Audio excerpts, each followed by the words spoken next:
Cat on your left, Brandon Dollaway on your right, and seriously, can we turn our attention to Julian John's hair? What are you doing? Look, it's awesome. Just Eminem. I love it. You know, Jerry has his hair like that sometimes. Of course, I'm talking about our good buddy Jerry Thompson. He goes Super Saiyan from time to time. I don't like it. For Jerry or anybody? Anybody. No, I love it. My senior year picture in high school, I had blonde hair. So when we play tested the Bant Spirits deck, we actually ran it through the Gauntlet on the Versus series a few weeks ago. After, I believe it was Zan Syed had a top 4 finish at a recent Team Open with the deck. And that was right after M19 and Supreme Phantom came on the scene. They really gave a big boost to the Bant Spirits deck. But we ran through the Gauntlet, and one of the matchups we played was this Blue-Red Storm deck. And I think that Bant Spirits is favored. You have a bunch of disruption. Yep. You play mostly at instant speed. Your opponent has no real knowledge of when they can go off and not, because you just might always have a Spell Queller. Yeah, and that's the hardest card, I think, for them. Yeah. Spell Queller is going to be a real pain.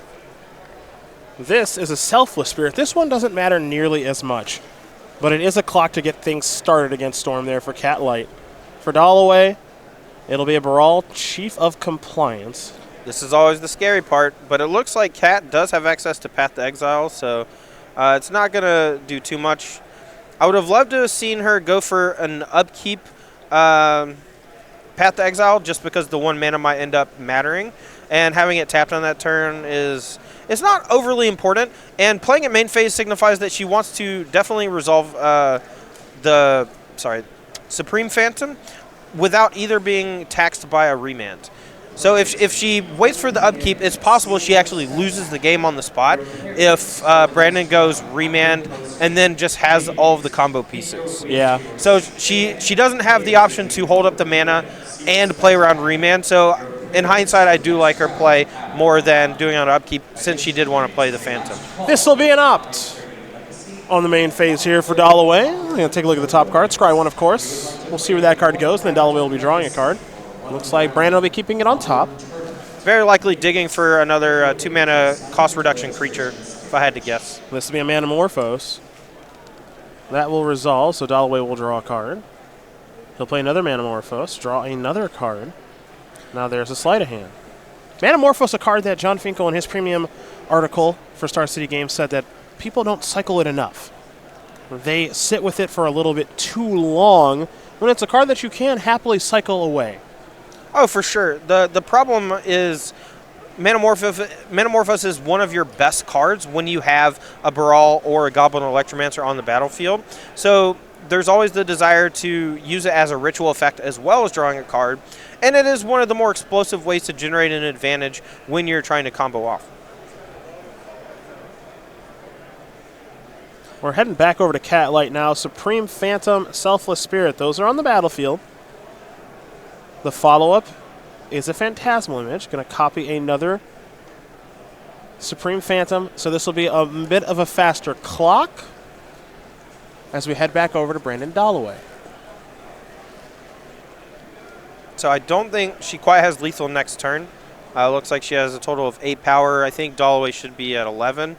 And but that can change quickly if she has another Phantasmal Image, another Supreme Phantom, or a Drog Skull Captain.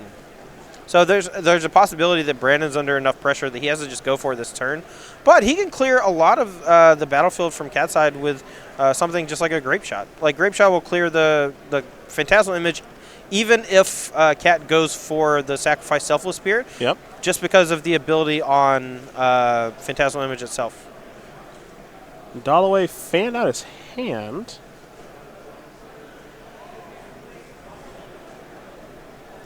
Oh, okay. I was like, what's going on? Yeah, he put his hand out pretty fast. I think he's just like, can I get a Storm Counter? Yeah, I was like, is there a discrepancy in the game? I need the mana thing. What? No, he needs he needs the mana tokens. The red and the blue. Yep. We're going to dive into the box there. There's your red. There's your blue. Okie dokie. Let's see if Brandon Dollaway can go off. 3 Manamorphoses have been used, but most importantly, Todd, no rituals have been used. Yep, and if you play something like a Brawler and Electromancer right now, Cat's shields are mostly down. There's a chance she only has... I don't even know what lane she has untapped, to be quite honest. I can't tell. If it taps for white mana, she has access to Path to Exile, which can slow it down. But it looks like Brandon is just going for the full-on Splice Ritual to generate a ton of mana, and maybe just go off with Past in Flames Grape Shot right now. I'll let you know it's a Horizon Canopy. Tight. There you go. I knew that before you put the picture up. All right. I promise. Here's a Past in Flames. Past in Flames is not going to generate a ton of mana here, basically breaking even on mana because you're spending 4 to replay some rituals, and the Manamorphoses are break even. He's basically just trying to get enough mana so that he can go Grape Shot, remand his own Grape Shot, and then Grape Shot again. That could be the plan here for Brandon Dollaway, as he'll play a Desperate Ritual from the graveyard. Now, we said kind of earlier, maybe perhaps a little bit of foreshadowing, or I don't know if you're from the future or not, but you can't. It's very difficult to win without a cost reducer. Oh, for sure. We'll see about that. It can be done, and it usually involves splicing a Desperate Ritual on a Desperate Ritual. Manamorphose back from the graveyard. Spell count 6. So he has 2 more Manamorphose he can just burn, as well as another Ritual to gain another red mana.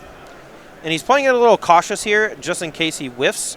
Whoa, looks like he found Gobo Electro. And since everything in his graveyard is an instant, he can go like play Electromancer and then put his minion on the stack as he has access to red mana if Cat goes for a Path to Exile. Use a red, use a blue.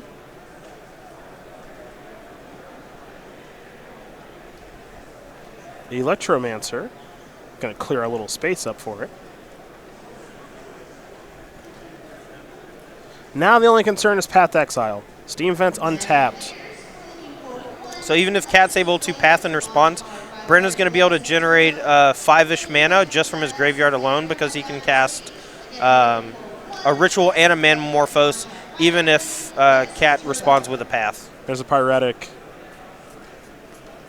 3 red. 9th spell. Might be academic from here. I don't foresee Brandon losing. However, he doesn't have a Gifts Ungiven yet, so there is a chance he just doesn't find Grape Shot or doesn't have Grape Shot. Oh, a little encroachment here by Dollaway. Oh. He has to basically make 2 separate graveyards because Past in Flames only affects the cards currently in the graveyard when it resolves.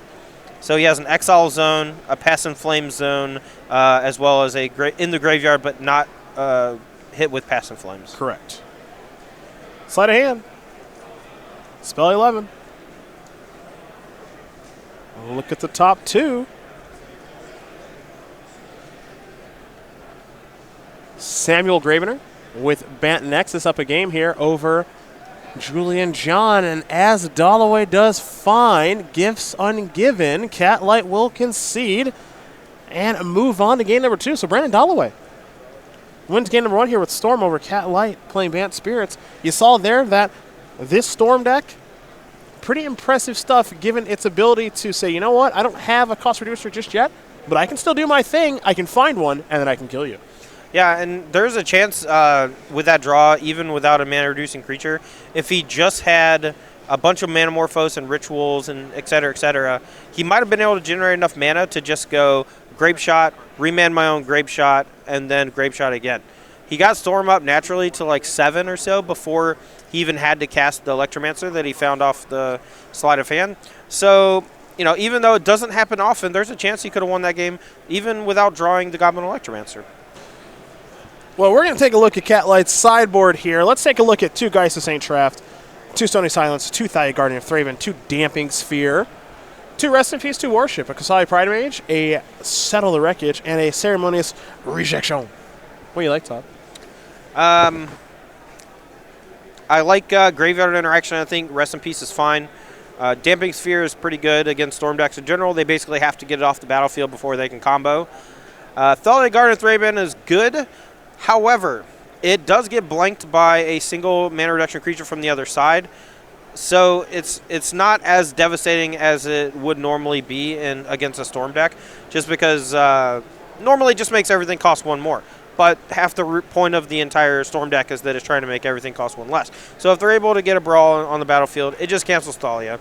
And then if they find an Electromancer, then they can still go off in the face of Thalia. For Brandon Dollaway, 4 pieces of the puzzle, 3 Empty the Warrens, 3 Lightning Bolts, 2 Abrade, an Echoing Truth, appear through depths, and a Vipaway.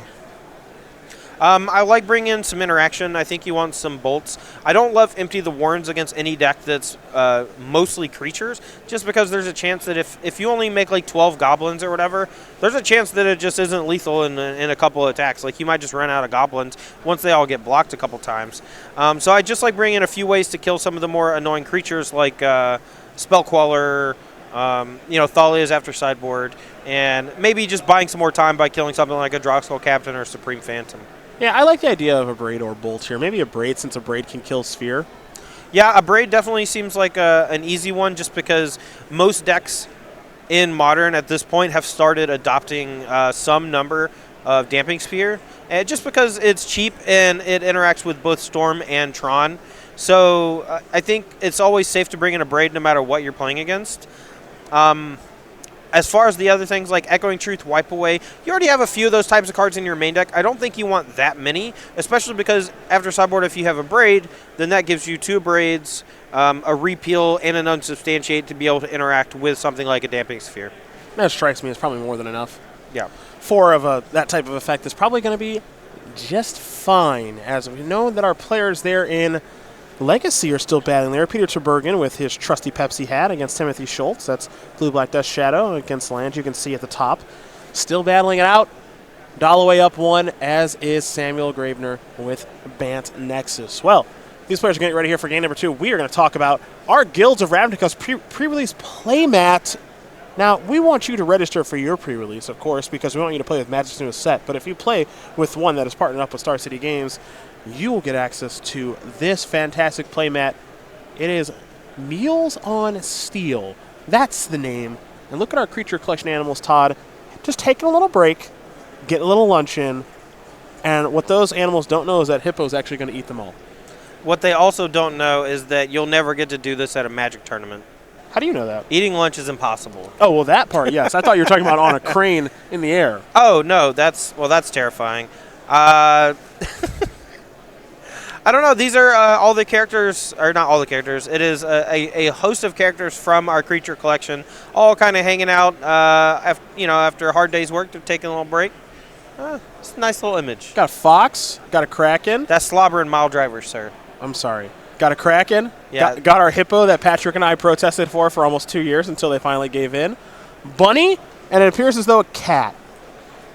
Aw, and a couple birds. Why don't those birds have food? I don't know. What's the deal with that? Why don't they just share? Stupid bird. Yeah. No, the bird should get to eat. Go to starcitygames.com/pre-release. September 29th and 30th. You know it's going to be here in like a week, right? Like this new set is just going to be here. That's how time goes. Actually, it's, a month, but I know it feels like it's probably like a month and change away, but the reality is like in 2 weeks, because I had to look at the schedule for September, in like 2 weeks, we're going to be talking about Guilds of Ravnica cards. Mm-hmm. They're probably going to, we got like this BNR announcement this week. We got who knows what next week. And then it's going to be like preview season for Guilds of Ravnica, which I'm excited about because every time we go back to Ravnica, it's pretty dope. I'm honestly, I am super salty about how the rotation changes happened. We had an announcement years ago now where we were going to start doing rotations every 6 months, but it would rotate half as many cards as a normal rotation. But that just means that every 6 months you basically get a fresh standard format because like an entire block rotates out. Okay. Now every all those 6 blocks. Months? Yeah, there was going to be one in the fall and one in the spring. Oh, okay. The only time that actually ended up happening, they did it one time, and it was with Dragons of Tarkir. When Dragons of Tarkir came out, they rotated, I want to say, the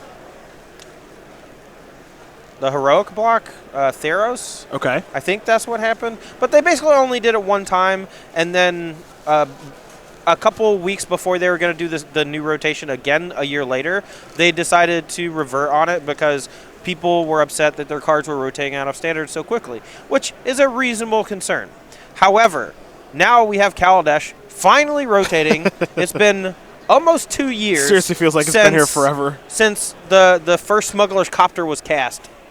I haven't played in the Players' Championship in quite a while. Yeah. Smuggler's Copter had been out for 3 months then. Wow. Yeah. That's crazy. Yeah. It was in my deck, and it was great. Yeah, obviously it's Smuggler's Copter. Of course it was great. So that's how long Kaladesh has been at Standard. That's how long it's been ruining Standard. I mean, multiple cards from the format have been banned, and they came from Kaladesh. I like Kaladesh. I hope we go back there soon. Vroom, vroom, vroom. I like that set. Geist ain't trapped on turn 2 here, folks, by the way. So this is a hotly debated card in the Spirits community. Most people are content with just playing a few, like 2 or 3 copies in the sideboard. It's one of your better cards against decks that are heavy on removal because it has hexproof and attacks for large chunks of damage. However, in matchups that don't have blockers, it's also pretty good because it generates the best clock you can have for that casting cost, and it closes games very quickly. So you don't need, a ragtag group of Selfless Spirits and Supreme Phantoms. You can just play Geist Ain't Trapped and sit on Spellcaller for the rest of the game, and that's good enough. That might be good enough this particular game, as Catlight's going to search up a Plains here. I wouldn't be surprised if Cat goes double spell and threatens lethal next turn. It should have been a swing for 7 if I'm not mistaken, unless the Exalted trigger. I mean, there's always a bit of confusion between Exalted and creating tokens mid-combat, but looks like we got those fixed. Looks like Cat's holding up 4 mana. What could it be? Collected Company. Going to be in response to Baral. Yeah, try to hit a Spellcaller to lock it down for sure. Oh. Dollaway expecting to lose Baral there. Yeah. Looks like she has a Supreme Phantom as well as a Mausoleum Wanderer. So I don't think it's quite lethal just yet because of the ability to block from the Baral Chief of Compliance, but it's still a fair chunk of damage in the air. Yeah, that's quite a bit, actually. Let's see what else. What Cat find? Another Coco, and she has a land and a Path to Exile. So she can go main phase Path. As long as it doesn't get remanded, she can Coco, hit 2 more Spirits, which will pump the Mausoleum Wanderer. And I think that's game if she hits perfect. All right, well, there's Path. Yeah, here comes a remand. There's or an unsubstantiate. This if is you're even targeting better. Baral or Yeah. the... Oh, okay. So he's targeting Baral. This is obviously the safer play, but if Cat just hits the nuts on this Coco, the game ends on turn 4 right now. I say go for it. Do you go for it? I think so. The fact that you still have Mausoleum Wanderer, and you could hit another Mausoleum Wanderer, it's the odds of winning the game are not low. Phantasmal Image. Right. So right now the Geist is 6, the Mausoleum Wanderer is 8, and then 1 from the Phantom is 9. 2 creatures come in, that's 11, and then Phantom pumps them all, so that's lethal. That's game. That is game. Cat Lights. Say it. With a very, very good draw there in game number 2, taking care of Brandon Dollaway. Bant Spirits, Storm getting ready here for a 3rd and final one. That's some of the power there, folks, of splashing green in the deck. I know that Todd Stevens and others playing Blue-White Spirits here this week, and I know Todd Stevens, he's playing Humans, but he really did like Blue-White Spirits as a choice and thinks it's the better of the 2 Spirits decks. However, those green cards, that Acceleration and Noble Hierarch and Birds of Paradise and the power of Collected Company, maybe, Todd, maybe those are better? I mean, I've always loved Coco as a card in decks like these. I was very surprised the very first time I saw the Humans deck, and it didn't have Collected Company. And I was kind of blown away. I was like, how can Collected Company not be in this deck? Every creature costs 3 or less. And but the fact that you had to play Ancient Ziggurat to be able to cast all your spells means that there are occasions where you just don't have 4 mana that can actually cast Collected Company. Plus, you don't get to play Cavernous Souls, Unclaimed Territory, because you won't reliably have access to green mana. So you'd have to take a ton of damage from your mana base in order to be able to cast it. Bant Spirits, however, only 3 colors. 3 colors is not a hefty sum amount in Modern. You can play your normal Fetchland, Shockland mana base, and the Collected Company gives you more raw power than Ether Vial, but Ether Vial is better when you want to spread your colors a little thin, or if you just want to make sure you can accelerate more quickly by using the Ether Vial every turn. Well, these two players are getting ready here for game number 3. Quick scoreboard update for you. Peter Tubergen, did win game number 1 there over Timothy Schulz. So that's Blue-Black Death Shadow up a game there over Land. Samuel Graebner is currently up a game there over Julian John. Bant Nexus up a game over Red Black Aggro and Bant Spirits. Storm there go to a third and final one. Advantage to Bergen, Light, and Graebner. We'll watch this continue here. But first, a quick word from the people over at Ultimate Guard.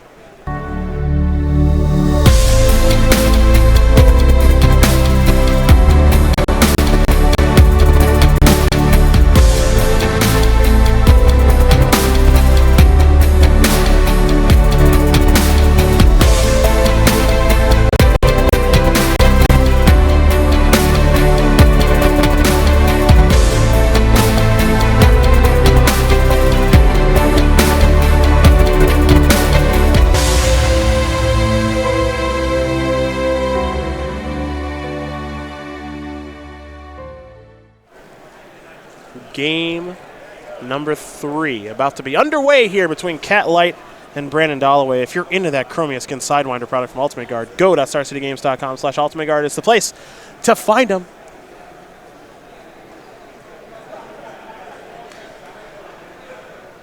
Cat gonna check in with Peter, make sure the hand's okay. It is. Let's do it. It's kind of one of the awesome things about team tournaments is being able to communicate with your teammates if you have a tough decision. Now, you'll see once you get to the highest levels of the Pro Tour, Josh Utter-Layton does not need insight from Martin Juz on how to play Blue-Black Death Shadow and Legacy. In fact, there were multiple times where they came over to watch and, like, you know, they were like, hey, you need any help? And he's just like, no, I'm good. Nah. But, you know, not everyone is Raptor. Josh Utter-Layton, not everyone is in the Hall of Fame. So, you know, got to ask for some help on every now and again. I believe that Josh Utter-Layton is a top 10 Magic player of all time. That's the hill I'm on right now. You think he's that low? I put him top 5. I mean, he is top insanely good. Top 5 is, though. That's tough, dude. That's John Kai, LSV, Paulo, Luis territory. Or John Kai, LSV, Paulo, maybe Nassif territory. I mean, well, we can get into this later. That's tough. We got some magic going on right now. And Bolt took care of a noble hierarch. This was the question. A bit of a gamble on the draw. Do I keep this one lander with the noble hierarch? A teammate agreed. Cat agreed. Unfortunately, not good enough once your noble hierarch got bolted. This is a gross feeling. I've been here quite often. I keep some sketchy ones on the draw, especially when I'm playing a noble hierarch or Birds of Paradise deck. I think that you describe them as sketchy. At least you're honest. And it's not even a bad keep. You know, even if your noble hierarch dies, if she had just drawn a land, she would have probably 8 power in play right now. Well, Dollaway's giving away that his hand's not good. Oh, this is such a feel bad.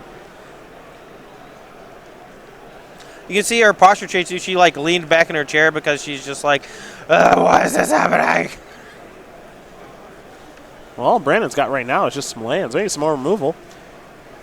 Yeah, he clearly doesn't have much of anything going on right now. Otherwise, he would have already cast Gifts Ungiven last turn, I believe. Probably just try to win the game this turn. Yeah. Julian John tied things up there against Samuel Graebner. So Red Black Aggro, Bant Nexus. Let's go to a third one. Boy, this is tough for both players here. Discard. Yeah, this is fairly telling.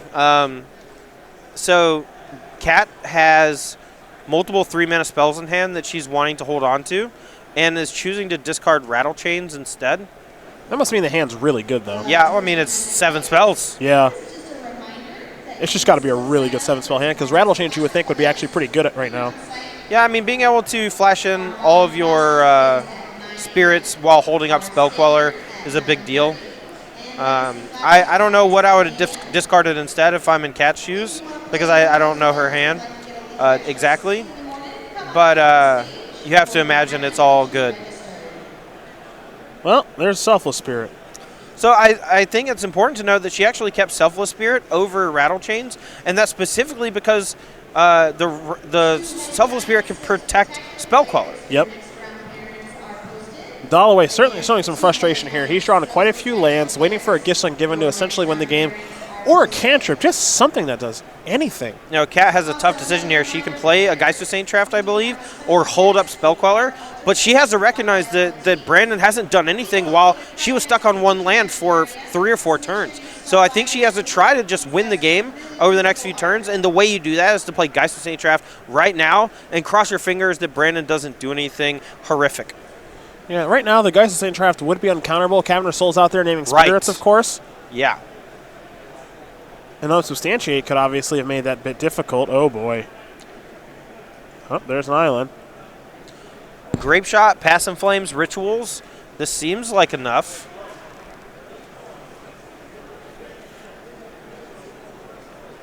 Well, Dollaway is starting to actually sit up in his chair a little bit. Yeah, the body language change is a dead giveaway. Yeah.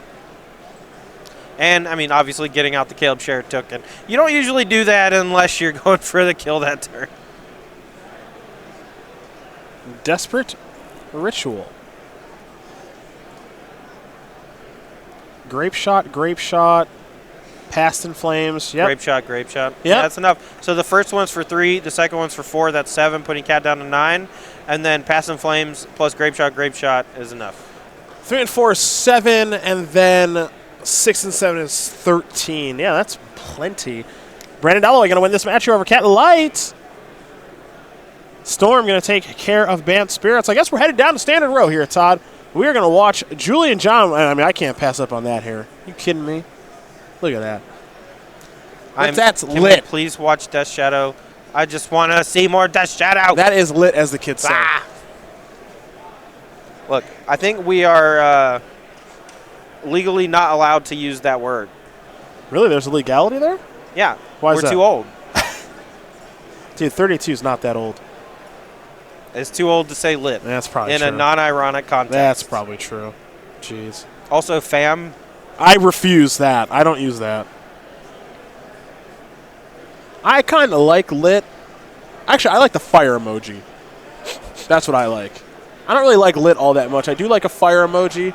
So on Facebook Messenger, you have 1 slot for a default emoji. Oh, yeah. Minus fire. See, you get it. Yeah.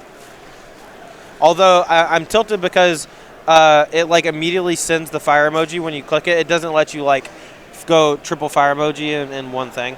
You just spam them with it. Yeah, but it's like individual fire. Yeah. No, I get it. You just lock them. Yeah. So wait, that means you don't have the thumbs up? Oh God, no. I love the thumbs up. I prefer big thumbs up too. I hold it down as far as I can. I've got the timing down so it doesn't pop. Yeah. I'm the big thumb guy. They made the thumb thing for me. I don't like that it's blue though. Can we mix up the colors? It's not blue on mine. Well, it's because you have a fire emoji. No, I mean like when you text me the big thumbs up, it's not blue. What color is it? Brown. Oh, that's the actual thumb up emoji. That's not the Facebook one. Oh. Yeah. First of all, I text you a black thumbs up. Do you get why? Right. Yeah, that's why. Because my hand is black, so I switched the color. I feel like this is a trap. This is no trap at all. I'm not leading you into a moment that's gonna go viral. That's just you can change the emoji color, but the Facebook thumbs up button is blue. You should be able to change. Okay. Now I know what you're talking about. There you go. See, now he's with me. This is not a viral moment you should be scared of. Let's watch Bant Nexus. I actually want to see Bant Nexus just kind of do its thing once. Jonathan Job failed us earlier. I don't. I love it. I have played against my fair share of decks playing the card Fog. It's not fun. You don't like it? Not really. I mean, this isn't a true quote-unquote turbo Fog deck. You know, we saw there was a standard format a while back that had Howling Mine in it, as well as a bunch of Fog variants. I think it was a blue-green deck. Had Jace Balerion in it. Oh yeah. I hated it. I love it. I hated it so much. What kind of deck do you like? Do you like less? Like that kind of deck, or like the Howling Mine Temple Bell Rune Flare trap? Because I know you don't like that. That one, no. That one's funny. That one's like, I think I can beat you with this deck, but I know it's not good. But whenever it's like a legit good strategy, like I think this Band Nexus deck is legitimately a good deck. I agree. And the like old, Howling Mind decks were legitimately good decks. In Modern, you're just kind of screwing around. Do whatever you want. I liked Temple Belling people. I thought it was sweet. Duress took care of a search for his Kanta. A mountain there for Julian John right off the top. There is an attack for 3. Yeah, it's really important from the aggro side that you try to keep your opponent off of their engine cards. Like we talked about earlier, if the Band Nexus deck doesn't have an engine going while they're casting their Time Walks and casting their Fogs, they just start to run out of resources. Yeah. There's a negate on the Duress. Well, can Daniel Graebner find something like a Teferi? I mean, that's it. We haven't seen Teferi at all out of the Fog decks yet. So if he hits it soon, he may be able to untap with it and keep protecting it. And that's how the deck actually gets a significant advantage. However, if you're cycling Fogs, if you're using negates, like he only has 2 cards in hand, Julian John has, I'm guessing, somewhere around 4 cards in hand, 6-ish power on the battlefield. And he's just putting the screws to Sam's Band Nexus deck. Just firing off Duresses. Used 3 copies already. I just want to point out how good of a play that was from Julian. He attacked first before playing the Duress. Yep. That means that Sam can no longer cast his Fog effect because the damage has already been done, literally and figuratively. Well, Julian is a former Open champion, won a Team Open earlier this year in Dallas, which is where we are.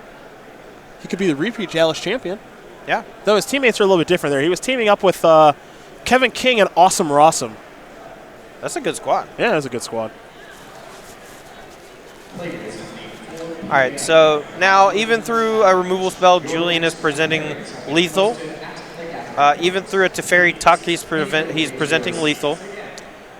So if Sam doesn't have another Fog next turn, the game is over. I know that Sam has a Fog in hand right now. I know that Sam has a Fog in hand right now. This we know.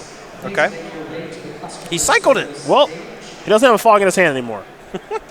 A Gift of Paradise doesn't get him out of lethal. His other card is a Nexus of Fate. Yeah, it's the old expensive Time Walk.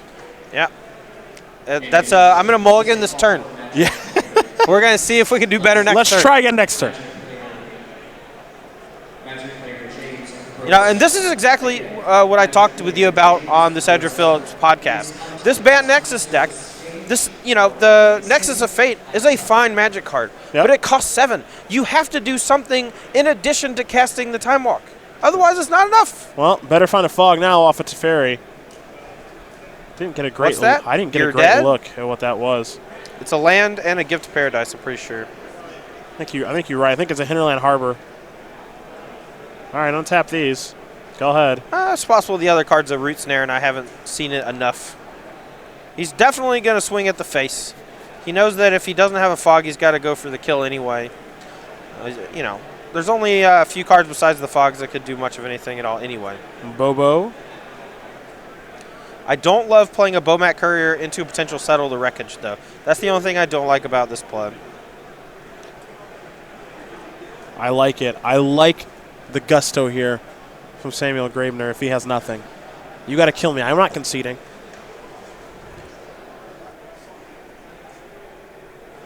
I like it. All right, where are we attacking?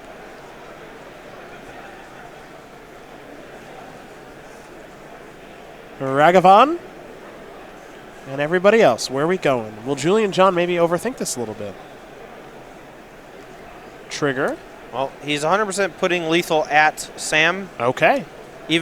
But he's still going to try to play around Settle the Wreckage as best as possible by leaving a Scrounger back. Well, that's a winner chicken dinner there for Julian John.